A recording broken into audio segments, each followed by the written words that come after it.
How to start creating with MidJourney. If you want to start creating images and art using the MidJourney app or the website, it's very simple to do so. Open up your browser and go to midjourney.com and make sure to log into your account.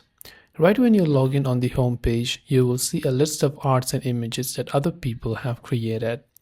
And if you also want to create and start creating your own images and so on the left hand side you can see the option called create. So when you click the create option, the thing over here is that MidJourney will ask us to have a premium subscription. So bear in mind that unless you have a premium subscription, you will not be able to go ahead and then basically start creating images in MidJourney. So what you do over here is you simply go ahead and then click on the join now button and choose a plan that best suits your needs, and once then you will be able to go ahead and then create a MidJourney account, and then you'll also be able to start creating images based on the prompts that you provide.